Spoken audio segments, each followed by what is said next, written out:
e bem-vindos ao nosso canal Teoria Social Norte-Americana. Eu sigo aqui com o processo civilizatório em celebração, em homenagem ao centenário do antropólogo Darcy Ribeiro.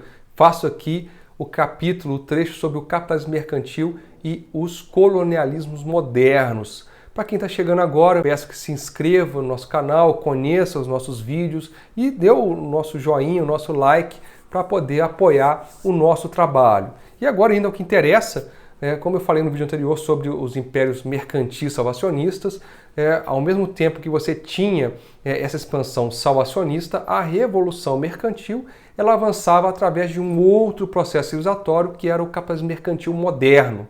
Nos primeiros momentos ele era mais pobre, porém ele tinha maiores possibilidades de tecnificação, de reorganização social e de progresso.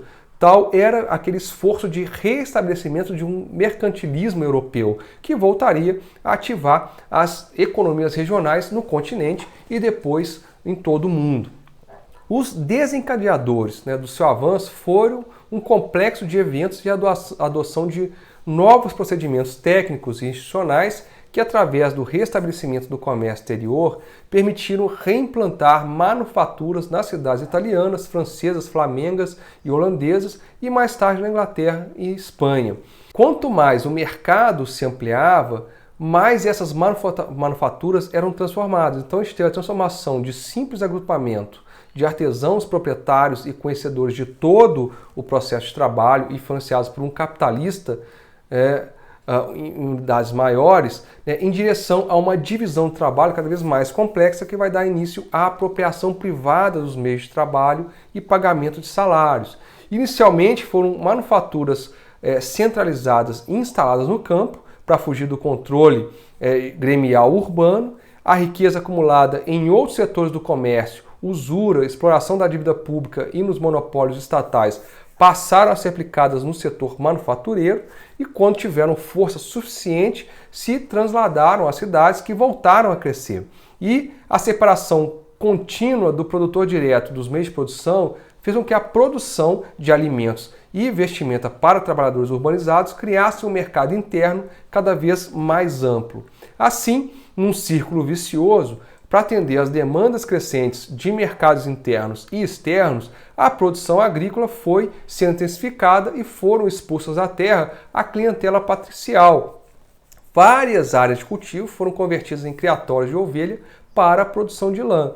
Esse complexo, então, ele levou à destruição das antigas formas comunitárias de sociabilidade, as relações pessoais são substituídas por relações contratuais imediatas pelo mercado, e nesse ambiente de renovação social, tudo é posto em causa. A ordem social deixa de ser concebida como sagrada ou passa a ser definida em termos de reavaliação do conteúdo sagrado. E não foi um processo isento de conflitos sociais. Diante da desagregação de modos de vida tradicionais e de toda a desorganização temporária no surgimento de uma nova forma civilizacional, as reações das classes subalternas foram de retorno ao passado, de cunho milenarista e messiânico.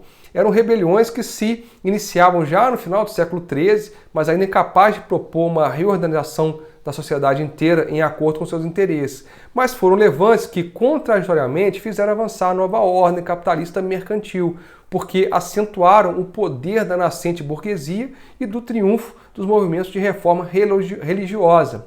Esse processo civilizatório emergente, ele experimentou uma maior aceleração quando ele foi somado aos resultados da expansão oceânica da civilização mercantil salvacionista ibérica. A formação capitalista mundial ela vai ser implantada inicialmente na Holanda, no início do século XVII, onde vai assumir a forma de uma república de perfil oligárquico, governada por comerciantes e banqueiros, e após a sua vitória na Guerra de Emancipação da Espanha.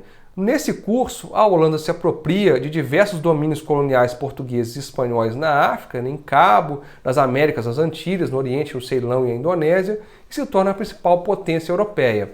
Cria a primeira organização bancária moderna, que passa a atuar como financiadora e seguradora da expansão mercantil holandesa.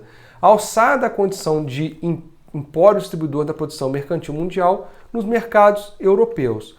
Com a Revolução de Oliver Cromwell, lá em 1652, 1679, a Inglaterra consegue se estruturar como uma formação capitalista mercantil com a institucionalização de uma monarquia parlamentar.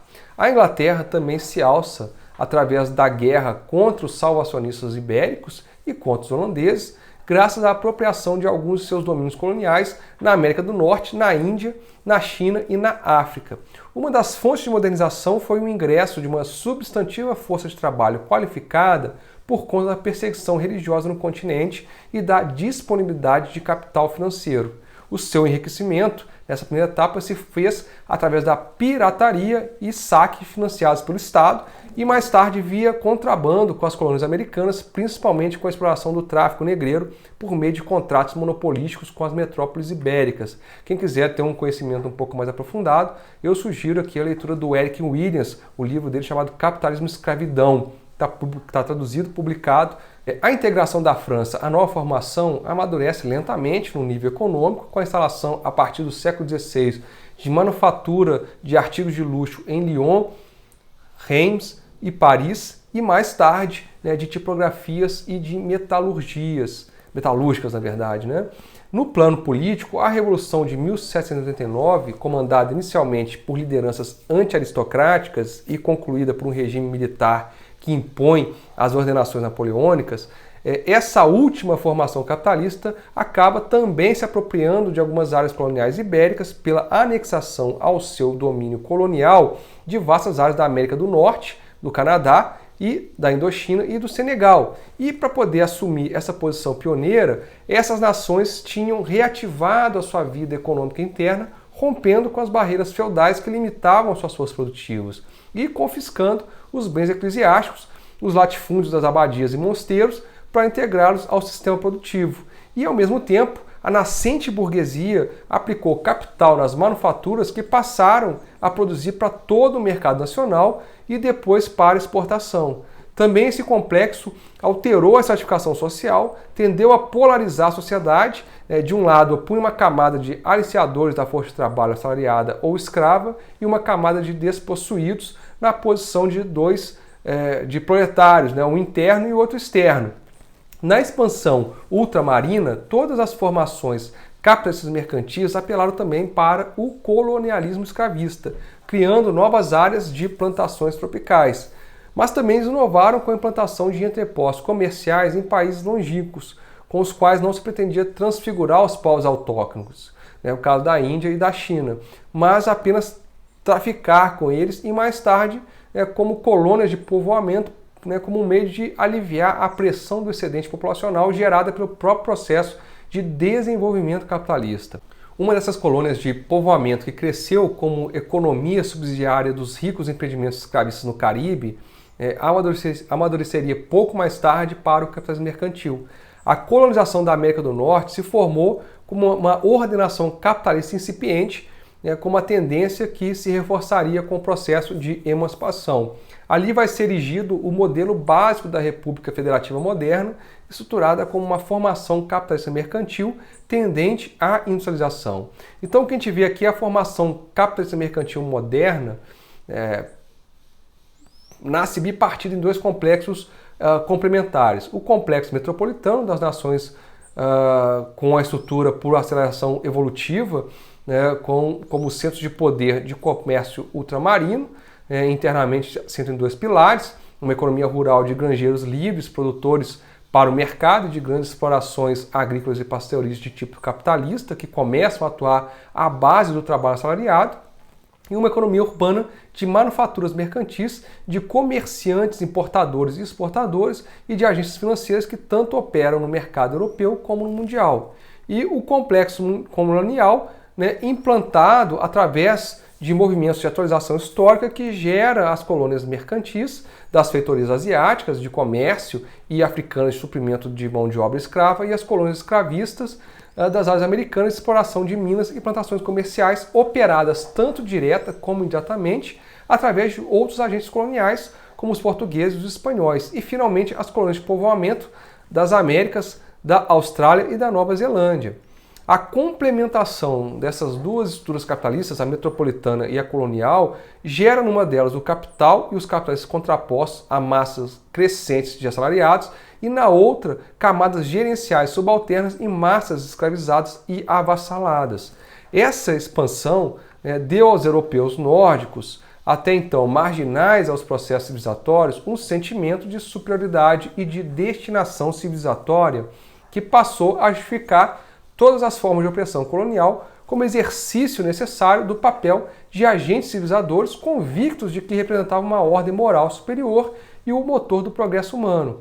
Então, a Revolução Mercantil, que gera o maior movimento expansionista da história humana, tendente a unificar o mundo interior num só sistema de intercâmbio econômico, experimenta nesse passo um movimento oposto de segmentação dos povos em entidades étnico-nacionais carregadas de hostilidade umas para com as outras.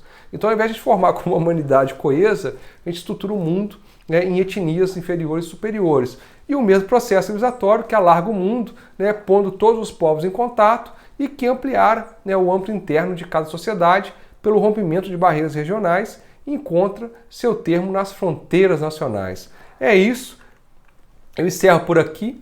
Quem assistiu até o momento, eu peço que curta o nosso vídeo, que apoie o nosso canal. Quem não se inscreveu, se gostou, inscreva-se. E como eu sempre digo, a América Latina existe, a América Latina insiste. Um abraço e até o nosso próximo vídeo.